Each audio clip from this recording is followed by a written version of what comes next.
operations tomorrow will be dictated by tidal conditions. The barge that we're using has a shallow draft.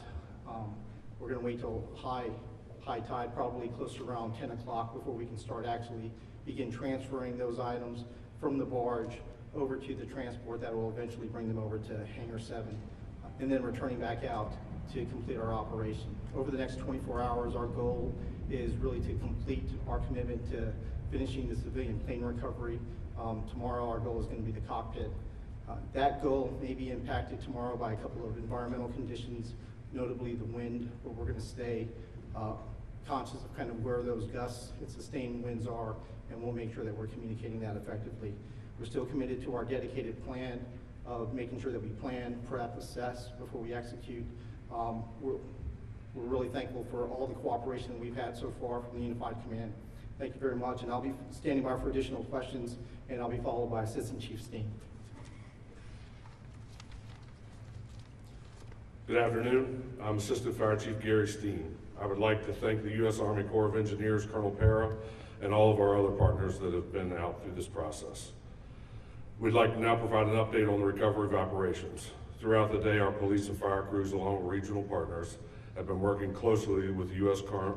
Army Corps of Engineers on recovery and salvage operations. As of this update, we have positively identified 55 sets of remains. During recovery and salvage operations today, additional human remains were located. These remains, as well as remains that have been recovered previously, are in the process of being positively identified by the Office of the Chief Medical Examiner of the District of Columbia. All those involved with these efforts continue to work diligently at several sites. At this point, we will now take questions. Yeah. Yes, sir. You said more remains of folks who died were found today. Sorry. You said more remains of folks who passed away were found today. Do you have an updated number on how many of the 67 have now been found? No, we're still at 55 positively identified. Yes, sir. Question for Colonel Ott, if I may, sir. We talked yesterday, you said these were experienced pilots, they knew this airspace.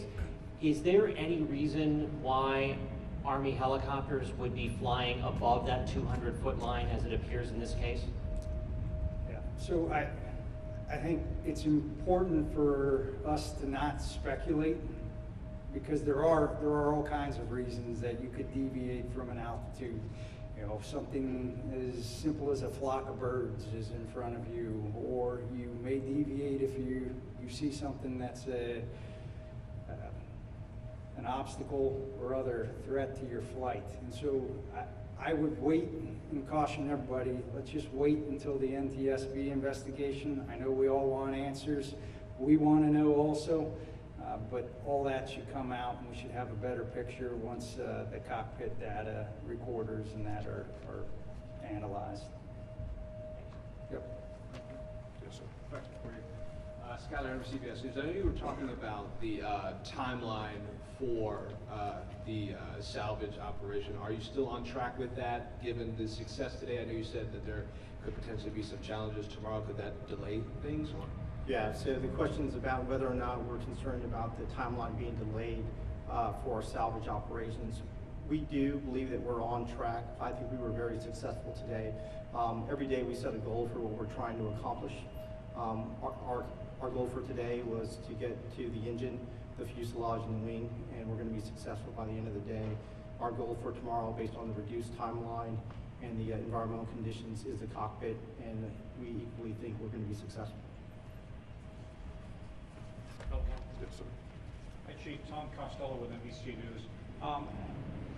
Could you talk about the emotional toll that this must take on these divers who are in the water and trying to recover the remains of these victims, and do it, as you've said over and over again, in a dignified manner, but presumably you're dealing with children and parents and families. I'm just wondering what this does to the divers who are in the water.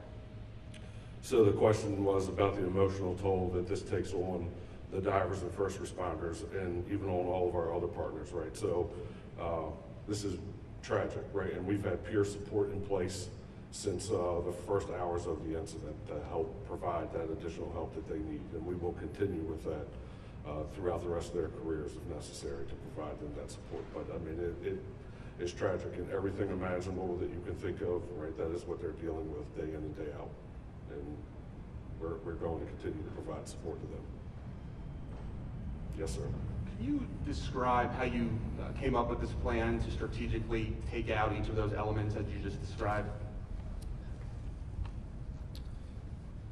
Yeah, so, you know, the process that we do, and this is, you know, typical for most salvage operations, is to ensure that you understand the environment.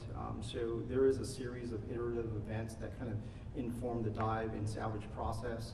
First, like we said, is a wide area scan that gets us down to a localized area. Once we get to that localized area and we're at the wreckage, there's a dive survey that really kind of informs the conditions at that point, and we have to understand the structure to inform the next part, which is the salvage plan.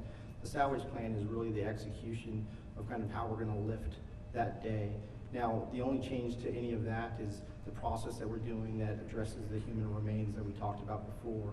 And we work that in painstaking detail with the entire interagency, and as well as all of our partners within the Unified Command. And we think we've got a great solid plan that we've executed on a number of occasions now successfully as far as the dignified recovery of those remains.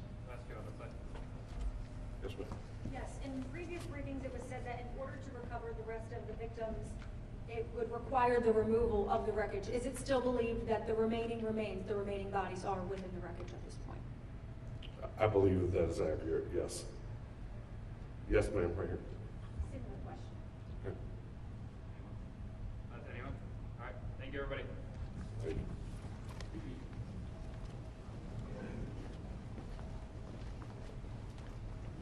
Thank you. Okay, enjoy your evening. Thank you, Paris. No problem. Any other clarifying? I think if